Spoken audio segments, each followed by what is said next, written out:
शिव पुराण विद्येश्वर संहिता पहला अध्याय पापनाशक साधनों के विषय में प्रश्न। जो आदि से लेकर अंत में हैं, नित्य मंगलमय हैं, जो आत्मा के स्वरूप को प्रकाशित करने वाले हैं, जिनके 5 मुख हैं और जो खेल खेल में जगत की रचना, पालन और संहार तथा अनुग्रह एवं तिरुभाव रूप 5 प्रबल कर्म करते हैं, उन सर्वश्रेष्ठ अजर अमर उमापति भगवान शंकर का मैं मन ही मन चिंतन करता हूँ। व्यास जी कहते हैं, धर्म का महान क्षेत्र जहाँ गंगा यमुना का संगम है, उस पुण्यमय प्रयाग जो ब्रह्मलोक का मार्ग है, वहाँ एक बार महातेजस्वी महाभाग महात्मा मुनियों ने विशाल यज्ञ का आयोजन किया। उस ज्ञान यज्ञ का समाचार सुनकर पौराणिक शिरोमणि व्यास जी के शिष्य सूत जी वहाँ मुनियों के दर्शन के लिए आए। सूत जी का सभी मुनियों ने विधिवत स्वागत व सत्कार किया तथा उनकी स्तुति करते हुए हाथ जोड़कर उनसे कहा, हे सर्वज्ञ विद्वान रोमहर्षण जी, आप बड़े भाग्यशाली हैं। आपने स्वयं व्यास जी के मुख से पुराण विद्या प्राप्त की है। आप आश्चर्य स्वरूप कथाओं का भंडार हैं। आप भूत भविष्य और वर्तमान के ज्ञाता हैं। हमारा सौभाग्य है कि आपके दर्शन हुए। आपका यहाँ आना निरर्थक नहीं हो सकता। आप कल्याणकारी हैं। उत्तम बुद्धि वाले सूत जी, यदि आपका अनुग्रह हो तो गोपनीय होने पर भी आप शुभाशुभ तत्व का वर्णन करें, जिससे हमारी तृप्ति नहीं होती और उसे सुनने की हमारी इच्छा ऐसे ही रहती है। कृपा कर उस विषय का वर्णन करें। घोर कलियुग आने पर मनुष्य पुण्यकर्म से दूर होकर दुराचार में फंस जाएंगे, दूसरों की बुराई करेंगे, पराई स्त्रियों के प्रति आसक्त होंगे, हिंसा करेंगे, मूर्ख नास्तिक और पशुबुद्धि हो जाएंगे। सूत जी, कलियुग में वेद प्रतिपादित वर्ण आश्रम व्यवस्था नष्ट हो जाएगी। प्रत्येक वर्ण और आश्रम में रहने वाले अपने अपने धर्मों के आचरण का परित्याग कर विपरीत आचरण करने में सुख प्राप्त करेंगे।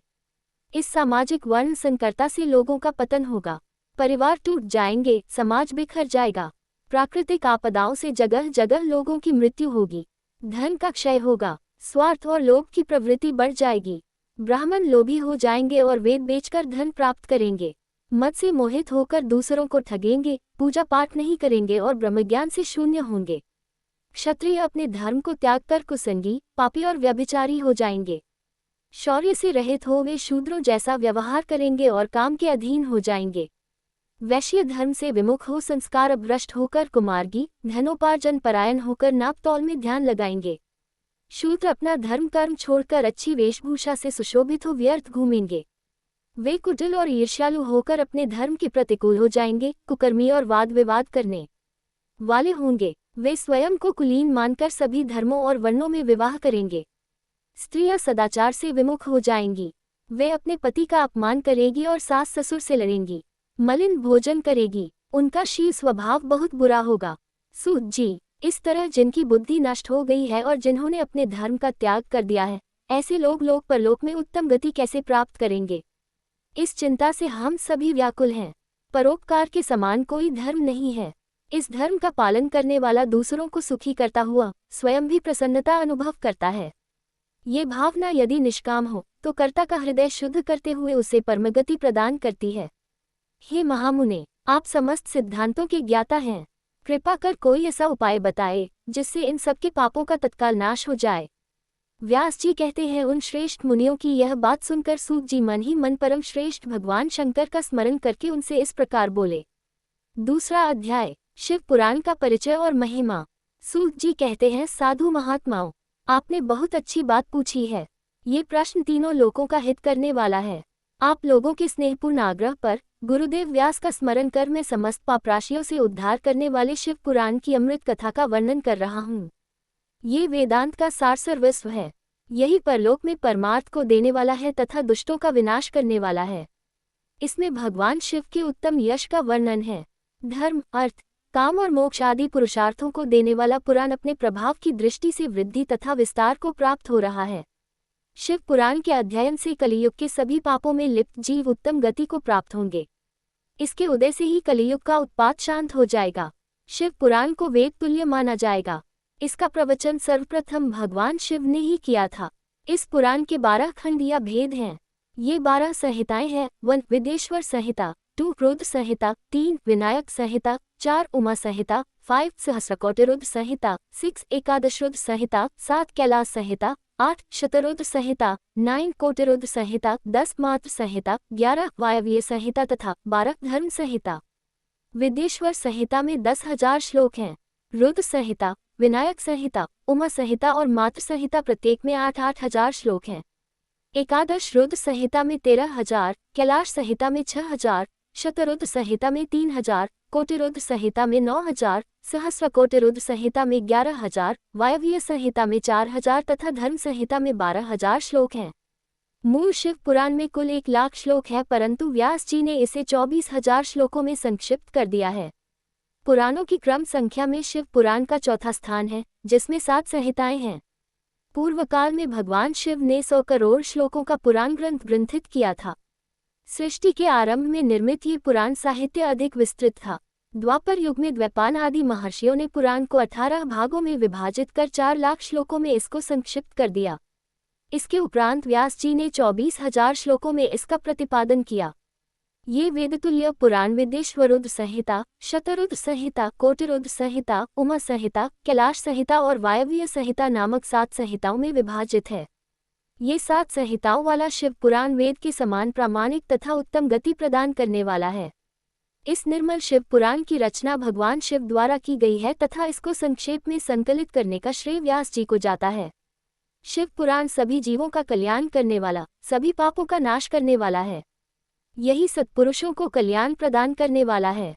ये तुलना रहित है तथा इसमें वेद प्रतिपादित अद्वैत ज्ञान तथा निष्कपट धर्म का प्रतिपादन है। शिव पुराण श्रेष्ठ मंत्र समूहों का संकलन है तथा यही सभी के लिए शिवधाम की प्राप्ति का साधन है। समस्त पुराणों में सर्वश्रेष्ठ शिव पुराण ईर्ष्या रहित अंतःकरण वाले विद्वानों के लिए जानने की वस्तु है। इसमें परमात्मा का गान किया गया है। इस अमृतमय शिव पुराण को आदर से पढ़ने और सुनने वाला मनुष्य भगवान शिव का प्रिय होकर परम गति को प्राप्त कर लेता है। तीसरा अध्याय, श्रवण, कीर्तन और मनन साधनों की श्रेष्ठता। व्यास जी कहते हैं, सूत जी के वचनों को सुनकर सभी महर्षि बोले, भगवान आप वेदतुल्य, अद्भुत एवं पुण्यमय शिव पुराण की कथा सुनाइए। सूत जी ने कहा, हे महर्षिगण, आप कल्याणमय भगवान शिव का स्मरण करके वेद के सार से प्रकट शिव पुराण की अमृत कथा सुनिए। शिव पुराण में भक्ति, ज्ञान और वैराग्य का गान किया गया है। जब सृष्टि आरंभ हुई तो 6 कुलों के महर्षि आपस में वाद विवाद करने लगे कि अमुक वस्तु उत्कृष्ट है, अमुक नहीं। जब इस विवाद ने बड़ा रूप धारण कर लिया तो सभी अपनी शंका के समाधान के लिए सृष्टि की रचना करने वाले अविनाशी ब्रह्मा जी के पास जाकर हाथ जोड़कर कहने लगे, हे प्रभु, आप संपूर्ण जगत को धारण कर उनका पोषण करने वाले हैं। प्रभु, हम जानना चाहते हैं कि संपूर्ण तत्वों से परे परात्पर पुराण पुरुष कौन है।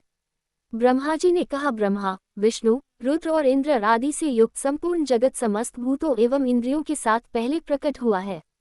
वे देव महादेव ही सर्वज्ञ और संपूर्ण है। भक्ति से ही इनका साक्षात्कार होता है, दूसरे किसी उपाय से इनका दर्शन नहीं होता। भगवान शिव में अटूट भक्ति मनुष्य को संसार बंधन से मुक्ति दिलाती है। भक्ति से उन्हें देवता का कृपा प्रसाद प्राप्त होता है। जैसे अंकुर से बीज और बीज से अंकुर पैदा होता है, भगवान शंकर का कृपा प्रसाद प्राप्त करने के लिए आप सब ब्रह्मर्षि धरती पर सहस्रों वर्षों तक चलने वाले विशाल यज्ञ करो। यज्ञोक्ति भगवान शिव की कृपा से ही विद्या के सार्थत्व साध्य साधन का ज्ञान प्राप्त होता है। शिवपद की प्राप्ति साध्य और उनकी सेवा ही साधन है तथा जो मनुष्य बिना किसी फल की कामना किए उनकी भक्ति में डूबे रहते हैं, वही साधक है। कर्म के अनुष्ठान से प्राप्त फल को भगवान शिव के श्रीचरणों में समर्पित करना ही परमेश्वर की प्राप्ति का उपाय है तथा यही मोक्ष प्राप्ति का एकमात्र साधन है। साक्षात महेश्वर ने ही भक्ति के साधनों का प्रतिपादन किया है। कान से भगवान के नाम, गुण और लीलाओं का श्रवण, वाणी द्वारा उनका कीर्तन तथा मन में उनका मनन शिवपद की प्राप्ति के महान साधन है तथा इन साधनों से ही संपूर्ण मनोरथों की सिद्ध होती है। जिस वस्तु को हम प्रत्यक्ष अपनी आंखों के सामने देख सकते हैं उसकी तरफ आकर्षण स्वाभाविक है, परंतु जिस वस्तु को प्रत्यक्ष रूप से देखा नहीं जा सकता उसे केवल सुनकर और समझकर ही उसकी प्राप्ति के लिए प्रयत्न किया जाता है। अतः श्रवण पहला साधन है। श्रवण द्वारा ही गुरु मुख से तत्व को सुनकर श्रेष्ठ बुद्धि वाला विद्वान अन्य साधन कीर्तन और मनन की शक्ति व सिद्धि प्राप्त करने का यत्न करता है।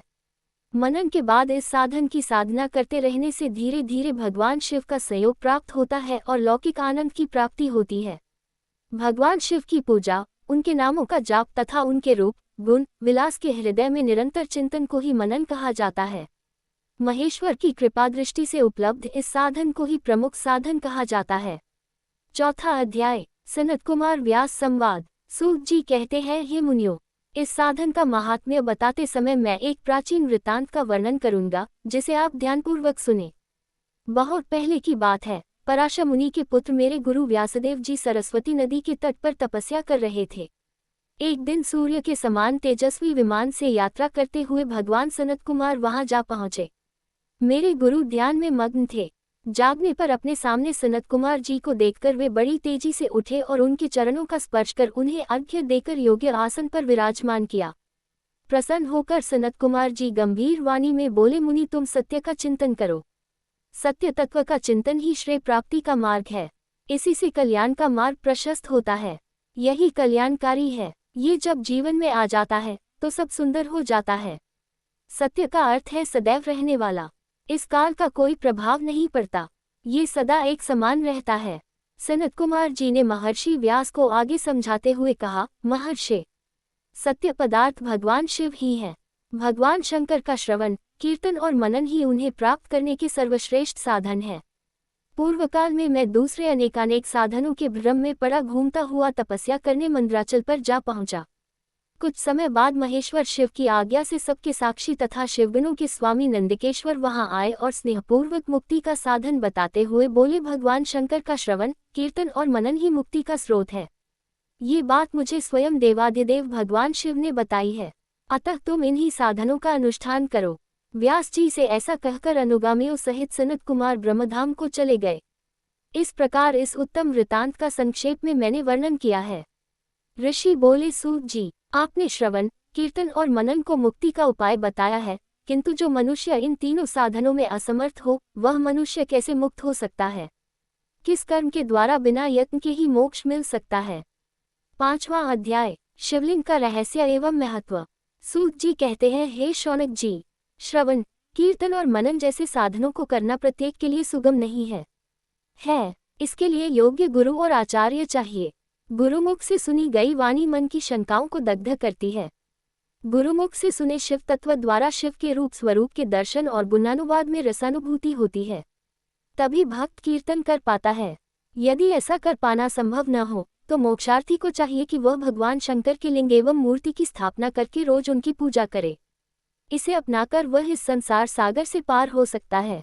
संसार सागर से पार होने के लिए इस तरह की पूजा आसानी से भक्तिपूर्वक की जा सकती है। अपनी शक्ति एवं सामर्थ्य के अनुसार धनराशि से शिवलिंग या शिवमूर्ति की स्थापना कर भक्तिभाव से उसकी पूजा करनी चाहिए। मंडप, गोपुर, तीर्थ, मठ एवं क्षेत्र की स्थापना कर उत्सव का आयोजन करना चाहिए तथा पुष्प, धूप, वस्त्र, गंध, दीप तथा पुआ और तरह तरह के भोजन नैवेद्य के रूप में अर्पित करने चाहिए। श्री शिवजी ब्रह्मरूप और निष्कल अर्थात कला रहित भी है और कला सहित भी। मनुष्य इन दोनों स्वरूपों की पूजा करते हैं। शंकर जी को ही ब्रह्म पदवी भी प्राप्त है। कलापूर्ण भगवान शिव की मूर्ति पूजा भी मनुष्यों द्वारा की जाती है और वेदों ने भी इस तरह की पूजा की आज्ञा प्रदान की है। सनत कुमार जी ने पूछा, है नंदिकेश्वर, पूर्व काल में उत्पन्न हुए लिंग बेर अर्थात मूर्ति की उत्पत्ति के संबंध में आप हमें विस्तार से बताए। नंदिकेश्वर ने बताया, मुनीश्वर, प्राचीन काल में एक बार ब्रह्मा और विष्णु के मध्य युद्ध हुआ तो उनके बीच स्तंभ रूप में शिवजी प्रकट हो गए। इस प्रकार उन्होंने पृथ्वीलोक का संरक्षण किया। उसी दिन से महादेव जी का लिंग के साथ साथ मूर्ति पूजन भी जगत में प्रचलित हो गया। अन्य देवताओं की साकार अर्थात मूर्ति पूजा होने लगी, जो कि अभीष्ट फल प्रदान करने वाली थी। परंतु शिवजी के लिंग और मूर्ति दोनों रूप ही पूजनीय हैं।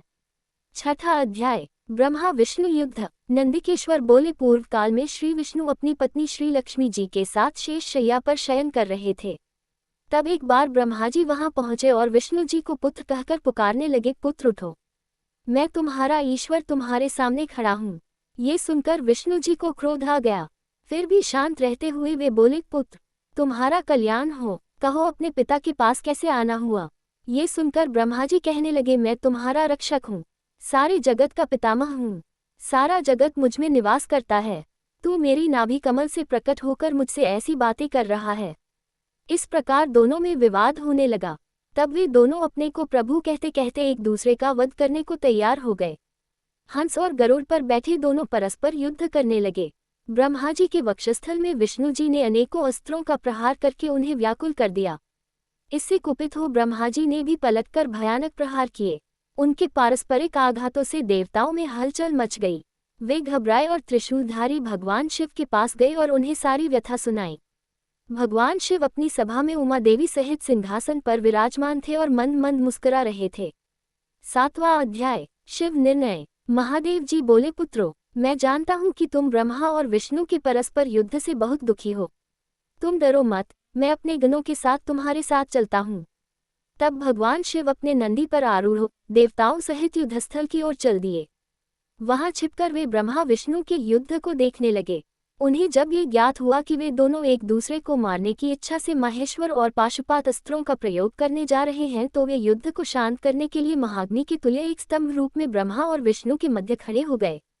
महाअग्नि के प्रकट होते ही दोनों के अस्त्र स्वयं ही शांत हो गए। अस्त्रों को शांत होते देखकर ब्रह्मा और विष्णु दोनों कहने लगे कि इस अग्नि स्वरूप स्तंभ के बारे में हमें जानकारी करनी चाहिए। दोनों ने उसकी परीक्षा लेने का निर्णय लिया। भगवान विष्णु ने शूकर रूप धारण किया और उसको देखने के लिए नीचे धरती में चल दिए। ब्रह्मा जी हंस का रूप धारण करके ऊपर की ओर चल दिए। पाताल में बहुत नीचे जाने पर भी विष्णु जी को स्तंभ का अंत नहीं मिला, अतः वे वापस चले आए। ब्रह्मा जी ने आकाश में जाकर केतकी का फूल देखा। वे उस फूल को लेकर विष्णु जी के पास गए। विष्णु ने उनके चरण पकड़ लिए। ब्रह्मा जी के छल को देखकर भगवान शिव प्रकट हुए। विष्णु जी की महानता से शिव प्रसन्न होकर बोले, हे विष्णु जी, आप सत्य बोलते हैं, अतः मैं आपको अपनी समानता का अधिकार देता हूँ। 8वां अध्याय, ब्रह्मा का अभिमान भंग। नंदिकेश्वर बोले, महादेव जी ब्रह्मा जी के छल पर अत्यंत क्रोधित हुए। उन्होंने अपने त्रिनेत्र, तीसरी आंख से भैरव को प्रकट किया और उन्हें आज्ञा दी कि वह तलवार से ब्रह्मा जी को दंड दे। आज्ञा पाते ही भैरव ने ब्रह्मा जी के बाल पकड़ लिए और उनका 5वां सिर काट दिया। ब्रह्मा जी डर के मारे कांपने लगे। उन्होंने भैरव के चरण पकड़ लिए तथा क्षमा मांगने लगे। इसे देखकर श्री विष्णु ने भगवान शिव से प्रार्थना की कि आपकी कृपा से ही ब्रह्मा जी को 5वां सिर मिला था, अतः आप इन्हें क्षमा कर दें। तब शिवजी की आज्ञा पाकर ब्रह्मा को भैरव ने छोड़ दिया। शिवजी ने कहा, तुमने प्रतिष्ठा और ईश्वरत्व को दिखाने के लिए छल किया है, इसलिए मैं तुम्हें शाप देता हूँ कि तुम सत्कार, स्थान व उत्सव से विहीन रहोगे। ब्रह्मा जी को अपनी गलती का पछतावा हो चुका था। उन्होंने भगवान शिव के चरण पकड़कर क्षमा मांगी और निवेदन किया कि वे उनका 5वां सिर पुनः प्रदान करें। महादेव जी ने कहा, जगत की स्थिति को बिगड़ने से बचाने के लिए पापी को दंड अवश्य देना चाहिए, ताकि लोक मर्यादा बनी रहे। मैं तुम्हें वरदान देता हूँ कि तुम गणों के आचार्य कहलाओगे और तुम्हारे बिना यज्ञ पूर्ण न होंगे। फिर उन्होंने केतकी के पुष्प से कहा, अरे दुष्ट केतकी पुष्प, अब तुम मेरी पूजा के अयोग्य रहोगे। तब केतकी पुष्प बहुत दुखी हुआ और उनके चरणों में गिरकर माफी मांगने लगा। तब महादेव जी ने कहा, मेरा वचन तो झूठा नहीं हो सकता, इसलिए तू मेरे भक्तों के योग्य होगा। इस प्रकार तेरा जन्म सफल हो जाएगा। 9वां अध्याय, लिंग पूजन का महत्व। नंदिकेश्वर कहते हैं, ब्रह्मा और विष्णु भगवान शिव को प्रणाम कर चुपचाप उनके दाएं बाएं भाग में खड़े हो गए। उन्होंने पूजनीय महादेव जी को श्रेष्ठ आसन पर बैठाकर पवित्र वस्तुओं से उनका पूजन किया। दीर्घकाल तक स्थिर रहने वाली वस्तुओं को पुष्प वस्तु तथा अल्पकाल तक टिकने वाली वस्तुओं को प्राकृत वस्तु कहते हैं। हार, नूपुर, केयूर, किरीट, मणिमय कुंडल, यज्ञोपवीत, उत्तरीय वस्त्र, पुष्पमाला, रेशमी वस्त्र, हार, मुद्रिका, पुष्प, तांबूल, कपूर, चंदन एवं अगरू का अनुलेप, धूप, दीप, श्वेत छत्र, व्यंजन, ध्वजा, चंवर तथा अनेक दिव्य उपहारों द्वारा, जिनका वैभव वाणी और मन की पहुंच से परे था, जो केवल परमात्मा के योग्य थे, उनसे ब्रह्मा और विष्णु ने अपने स्वामी महेश्वर का पूजन किया। इससे प्रसन्न होकर भगवान शिव ने दोनों देवताओं से मुस्कुराकर कहा, पुत्रों, आज तुम्हारे द्वारा की गई पूजा से मैं बहुत प्रसन्न हूँ। इसी कारण ये दिन परम पवित्र और महान होगा। ये तिथि शिवरात्रि के नाम से प्रसिद्ध होगी और मुझे परम प्रिय होगी। इस दिन जो मनुष्य मेरे लिंग अर्थात निराकार रूप की या मेरी मूर्ति अर्थात साकार रूप की दिन रात निराहार रहकर अपनी शक्ति के अनुसार निश्चल भाव से यथोचित पूजा करेगा, वह मेरा परम प्रिय भक्त होगा। पूरे वर्ष भर निरंतर मेरी पूजा करने पर जो फल मिलता है, वह फल शिवरात्रि को मेरा पूजन करके मनुष्य तत्काल प्राप्त कर लेता है। जैसे पूर्ण चंद्रमा का उदय समुद्र की वृद्धि का अवसर है, उसी प्रकार शिवरात्रि की तिथि मेरे धर्म की वृद्धि का समय है। इस तिथि को मेरी स्थापना का मंगलमय उत्सव होना चाहिए। मैं मार्गशीर्ष मास में आर्द्रा नक्षत्र से युक्त पूर्णमासी या प्रतिपदा को ज्योतिर्मय स्तंभ के रूप में प्रकट हुआ था। इस दिन जो भी मनुष्य पार्वती सहित मेरा दर्शन करता है अथवा मेरी मूर्ति या लिंग की झांकी निकालता है, वह मेरे लिए कार्तिकेय से भी अधिक प्रिय है। इस शुभ दिन मेरे दर्शन मात्र से पूरा फल प्राप्त होता है। यदि दर्शन के साथ मेरा पूजन भी किया जाए तो इतना अधिक फल प्राप्त होता है कि वाणी द्वारा उसका वर्णन नहीं किया जा सकता। लिंग रूप में प्रकट होकर मैं बहुत बड़ा हो गया था, अतः लिंग के कारण यह भूतल लिंग स्थान के नाम से प्रसिद्ध हुआ। जगत के लोग इसका दर्शन और पूजन कर सके, इसके लिए यह अनादि और अनंत ज्योतिस्तंभ अथवा ज्योतिर्मय लिंग अत्यंत छोटा हो जाएगा। ये लिंग सब प्रकार के भोग सुलभ कराने वाला तथा भोग और मोक्ष का एकमात्र साधन है। इसका दर्शन, स्पर्श और ध्यान प्राणियों को जन्म और मृत्यु के कष्ट से छुड़ाने वाला है। शिवलिंग के यहाँ प्रकट होने के कारण यह स्थान अरुणाचल नाम से प्रसिद्ध होगा तथा यहाँ बड़े बड़े तीर्थ प्रकट होंगे। इस स्थान पर रहने या मरने से जीवों को मोक्ष प्राप्त होगा। मेरे दो रूप हैं, साकार और निराकार। पहले मैं स्तंभ रूप में प्रकट हुआ, फिर अपने साक्षात रूप में। ब्रह्मभाव मेरा निराकार रूप है तथा महेश्वर भाव मेरा साक्षात रूप है। ये दोनों ही मेरे सिद्ध रूप हैं। मैं ही परब्रह्म परमात्मा हूँ। जीवों पर अनुग्रह करना मेरा कार्य है। मैं जगत की वृद्धि करने वाला होने के कारण ब्रह्म कहलाता हूँ। सर्वत्र स्थित होने के कारण मैं ही सबकी आत्मा हूँ। सर्ग से लेकर अनुग्रह तक जो जगत संबंधी 5 कृत्य हैं, वे सदा ही मेरे हैं। मेरी ब्रह्मरूपता का बोध कराने के लिए पहले लिंग प्रकट हुआ, फिर अज्ञात ईश्वरत्व का साक्षात्कार कराने के लिए मैं जगदीश्वर रूप में प्रकट हो गया। मेरा सकल रूप मेरे ईशत्व का और निष्कल रूप मेरे ब्रह्मस्वरूप का बोध कराता है।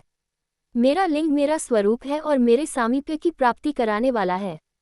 मेरे लिंग की स्थापना करने वाले मेरे उपासक को मेरी समानता की प्राप्ति हो जाती है तथा मेरे साथ एकत्व का अनुभव करता हुआ संसार सागर से मुक्त हो जाता है। वह जीते जी परमानंद की अनुभूति करता हुआ शरीर का त्याग कर शिवलोक को प्राप्त होता है, अर्थात मेरा ही स्वरूप हो जाता है। मूर्ति की स्थापना लिंग की अपेक्षा गौण है। यह उन भक्तों के लिए है जो शिवतत्व के अनुशीलन में सक्षम नहीं है। 10वां अध्याय प्रणव एवं पंचाक्षर मंत्र की महत्ता। ब्रह्मा और विष्णु ने पूछा, प्रभो, सृष्टि आदि 5 कृत्यों के लक्षण क्या हैं? ये हम दोनों को बताए। भगवान शिव बोले, मेरे कर्तव्यों को समझना अत्यंत गहन है, तथापि मैं कृपापूर्वक तुम्हें बता रहा हूँ। सृष्टि, पालन, संहार, तिरोभाव और अनुग्रह मेरे जगत संबंधी 5 कार्य हैं जो नित्य सिद्ध हैं। संसार की रचना का आरंभ सृष्टि कहलाता है। मुझसे पालित होकर सृष्टि का सुस्थिर रहना उसका पालन है। उसका विनाश ही संहार है। प्राणों के उत्क्रमण को तिरोभाव कहते हैं। इन सब से छुटकारा मिल जाना ही मेरा अनुग्रह अर्थात मोक्ष है। ये मेरे 5 कृत्य हैं। सृष्टि आदि 4 कृत्य संसार का विस्तार करने वाले हैं। 5वां कृत्य मोक्ष का है। मेरे भक्तजन इन 5 कार्यों को 5 भूतों में देखते हैं। सृष्टि धरती पर, स्थिति जल में, संहार अग्नि में, तिरोभाव वायु में और अनुग्रह आकाश में स्थित है। पृथ्वी से सबकी सृष्टि होती है। जल से वृद्धि होती है। आग सबको जला देती है। वायु एक स्थान से दूसरे स्थान पर ले जाती है और आकाश सबको अनुग्रहित करता है। इन 5 कृत्यों का भार वहन करने के लिए ही मेरे 5 मुख हैं। 4 दिशाओं में 4 मुख और इनके बीच में 5वां मुख है। पुत्रों, तुम दोनों ने मुझे तपस्या से प्रसन्न कर सृष्टि और पालन 2 कार्य प्राप्त किए हैं। इसी प्रकार मेरी विभूति स्वरूप रुद्र और महेश्वर ने संहार और तिरोभाव कार्य मुझसे प्राप्त किए हैं, परंतु मोक्ष में स्वयं प्रदान करता हूँ। मैंने पूर्वकाल में अपने स्वरूपभूत मंत्र का उपदेश किया है जो ओंकार रूप में प्रसिद्ध है। यह मंगलकारी मंत्र है। सर्वप्रथम मेरे मुख से ओंकार ओम प्रकट हुआ जो मेरे स्वरूप का बोध कराता है। इसका स्मरण निरंतर करने से मेरा ही सदा स्मरण होता है। मेरे उत्तरवर्ती मुख से अकार का, पश्चिम मुख से उकार का, दक्षिण मुख से मकार का, पूर्ववर्ती मुख से बिंदु का तथा मध्यवर्ती मुख से नाद का प्रकटीकरण हुआ है। इस प्रकार इन 5 अवयवों से ओंकार का विस्तार हुआ है। इन 5 अवयवों के एकाकार होने पर प्रणव ओम नामक अक्षर उत्पन्न हुआ। जगत में उत्पन्न सभी स्त्री पुरुष इस प्रणव मंत्र में व्याप्त हैं। यह मंत्र शिव शक्ति दोनों का बोधक है। इसी से पंचाक्षर मंत्र ओम नमः शिवाय की उत्पत्ति हुई है। यह मेरे साकार रूप का बोधक है। इस पंचाक्षर मंत्र से मातृका वर्ण प्रकट हुए हैं जो 5 भेद वाले हैं। इसी से शिरोमंत्र सहित त्रिपदा गायत्री का प्राकट्य हुआ है। इस गायत्री से संपूर्ण वेद प्रकट हुए और उन वेदों से करोड़ों मंत्र निकले हैं। उन मंत्रों से विभिन्न कार्यों की सिद्धि होती है। इस पंचाक्षर प्रणव मंत्र से सभी मनोरथ पूर्ण होते हैं। इस मंत्र से भोग और मोक्ष दोनों प्राप्त होते हैं। नंदिकेश्वर कहते हैं, जगदम्बा उमा गौरी पार्वती के साथ बैठे महादेव ने उत्तरवर्ती मुख बैठे ब्रह्मा और विष्णु को पर्दा करने वाले वस्त्र से आच्छादित कर उनके मस्तक पर अपना हाथ रखकर धीरे धीरे उच्चारण कर उन्हें उत्तम मंत्र का उपदेश दिया। 3 बार मंत्र का उच्चारण करके भगवान शिव ने उन्हें शिष्यों के रूप में दीक्षा दी। गुरु दक्षिणा के रूप में दोनों ने अपने आप को समर्पित करते हुए दोनों हाथ जोड़कर उनके समीप खड़े हो गुरु भगवान शिव की इस प्रकार स्तुति करने लगे। ब्रह्मा विष्णु बोले, प्रभो, आपके साकार और निराकार 2 रूप हैं। आप तेज से प्रकाशित हैं, आप सबके स्वामी हैं, आप सर्वात्मा को नमस्कार है। आप प्रणव मंत्र के बताने वाले हैं तथा आप ही प्रणव लिंग वाले हैं। सृष्टि, पालन, संहार, तिरोभाव और अनुग्रह आदि आपके ही कार्य हैं। आपके 5 मुख हैं, आप ही परमेश्वर हैं, आप सबकी आत्मा हैं, ब्रह्म हैं। आपके गुण और शक्तियां अनंत हैं। हम आपको नमस्कार करते हैं। इन पंक्तियों से स्तुति करते हुए गुरु महेश्वर को प्रसन्न कर ब्रह्मा और विष्णु ने उनके चरणों में प्रणाम किया। महेश्वर बोले, आर्द्रा नक्षत्र में चतुर्दशी को यदि इस प्रणव मंत्र का जप किया जाए तो यह अक्षय फल देने वाला है। सूर्य की संक्रांति में महा आर्द्रा नक्षत्र में एक बार किया प्रणव जप करोड़ों गुना जप का फल देता है। मृगशिरा नक्षत्र का अंतिम भाग तथा पुनर्वसु का शुरू का भाग पूजा, होम और तर्पण के लिए सदा आर्द्रा के समान ही है। मेरे लिंग का दर्शन प्रातःकाल अर्थात मध्याह्न से पूर्व काल में करना चाहिए। मेरे दर्शन पूजन के लिए चतुर्दशी तिथि उत्तम है। पूजा करने वालों के लिए मेरी मूर्ति और लिंग दोनों समान हैं। फिर भी मूर्ति की अपेक्षा लिंग का स्थान ऊंचा है, इसलिए मनुष्यों को शिवलिंग का ही पूजन करना चाहिए। लिंग का ओम मंत्र से और मूर्ति का पंचाक्षर मंत्र से पूजन करना चाहिए। शिवलिंग की स्वयं स्थापना करके या दूसरों से स्थापना करवाकर उत्तम द्रव्यों से पूजा करने से मेरा पद शुद्ध होता है। इस प्रकार दोनों शिष्यों को उपदेश देकर भगवान शिव अंतर्धान हो गए। 11वां अध्याय, शिवलिंग की स्थापना और पूजन विधि का वर्णन। ऋषियों ने पूछा, सूत जी, शिवलिंग की स्थापना कैसे करनी चाहिए तथा उसकी पूजा कैसे, किस काल में तथा किस द्रव्य द्वारा करनी चाहिए। सूत जी ने कहा, महर्षियों, मैं तुम लोगों के लिए इस विषय का वर्णन करता हूँ, इसे ध्यान से सुनो और समझो। अनुकूल एवं शुभ समय में किसी पवित्र तीर्थ में, नदी के तट पर, ऐसी जगह पर शिवलिंग की स्थापना करनी चाहिए जहाँ रोज पूजन कर सके। पार्थिव द्रव्य से, जलमय द्रव्य से अथवा तेजस द्रव्य से पूजन करने से उपासक को पूजन का पूरा फल प्राप्त होता है। शुभ लक्षणों में पूजा करने पर यह तुरंत फल देने वाला है। चल प्रतिष्ठा के लिए छोटा शिवलिंग श्रेष्ठ माना जाता है। अचल प्रतिष्ठा हेतु बड़ा शिवलिंग अच्छा रहता है। शिवलिंग की पीठ सहित स्थापना करनी चाहिए। शिवलिंग की पीठ गोल, चौकोर, त्रिकोण अथवा खाट के पाए की भांति ऊपर नीचे मोटा और बीच में पतला होना चाहिए। ऐसा लिंग पीठ महान फल देने वाला होता है। पहले मिट्टी अथवा लोहे से शिवलिंग का निर्माण करना चाहिए। जिस द्रव्य से लिंग का निर्माण हो उसी से उसका पीठ बनाना चाहिए। यही अचल प्रतिष्ठा वाले शिवलिंग की विशेषता है। चल प्रतिष्ठा वाले शिवलिंग में लिंग व प्रतिष्ठा एक ही तत्व से बनानी चाहिए।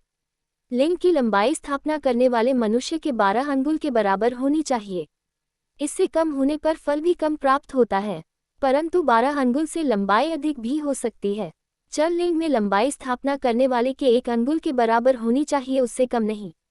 यजमान को चाहिए कि पहले वह शिल्प शास्त्र के अनुसार देवालय बनवाए तथा उसमें सभी देवगणों की मूर्ति स्थापित करे। देवालय का गर्भगृह सुंदर, सुदृढ़ और स्वच्छ होना चाहिए। उसमें पूर्व और पश्चिम में 2 मुख्य द्वार हों।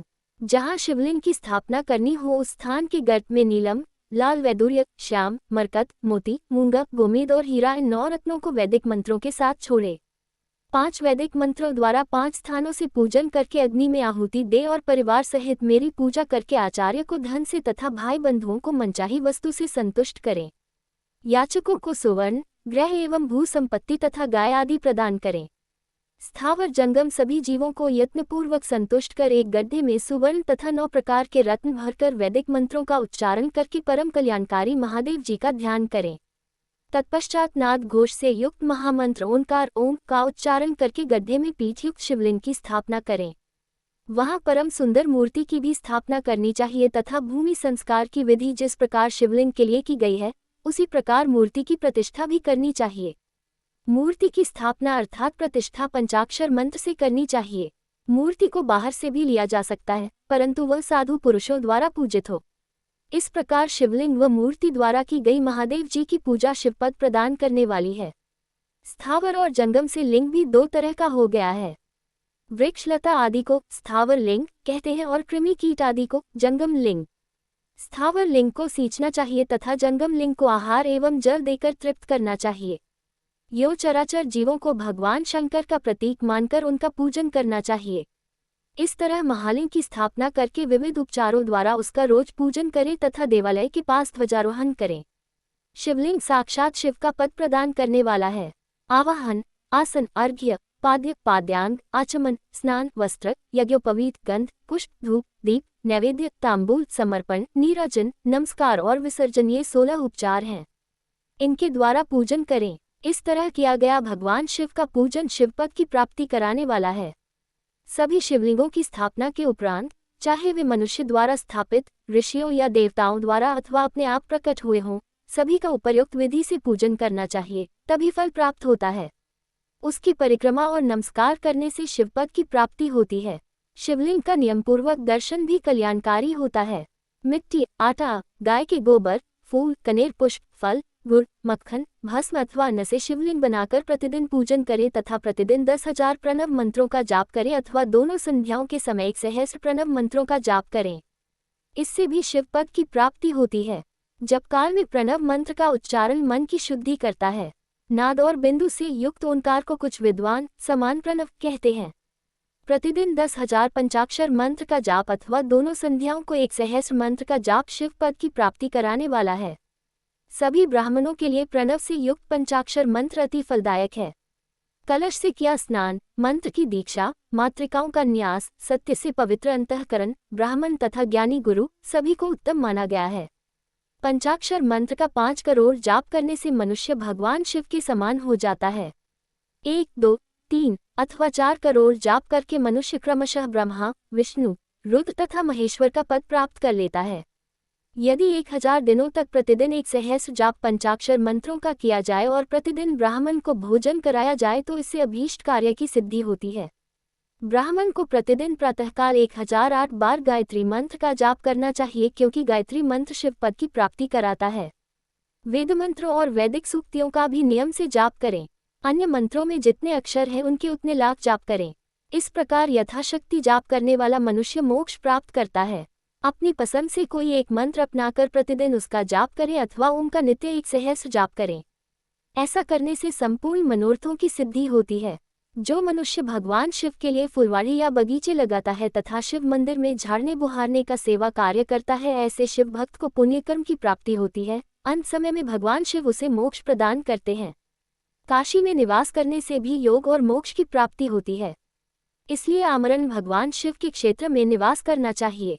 उस क्षेत्र में स्थित बावड़ी, तालाब, कुआं और पोखर को शिवलिंग समझकर वहां स्नान, दान और जाप करके मनुष्य भगवान शिव को प्राप्त कर लेता है। जो मनुष्य शिव के क्षेत्र में अपने किसी मृत संबंधी का दाह, दिशाह, मासिक श्राद्ध अथवा वार्षिक श्राद्ध करता है अथवा अपने पितरों को पिंड देता है, वह तत्काल सभी पापों से मुक्त हो जाता है और अंत में शिवपद प्राप्त करता है। लोक में अपने वर्ण के अनुसार आचरण करने व सदाचार का पालन करने से शिवपद की प्राप्ति होती है। निष्काम भाव से किया गया कार्य अभीष्ट फल देने वाला एवं शिवपद प्रदान करने वाला होता है। दिन के प्रातः, मध्याह्न और सायं 3 विभाग होते हैं।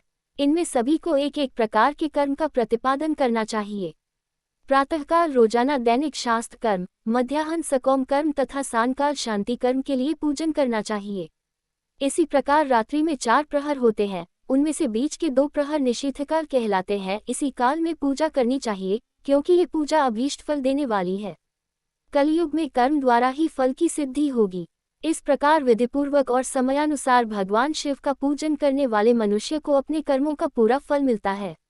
ऋषियों ने कहा, सूत जी, ऐसे पुण्य क्षेत्र कौन कौन से हैं जिनका आश्रय लेकर सभी स्त्री पुरुष शिवपद को प्राप्त कर लें? कृपया कर हमें बताइए।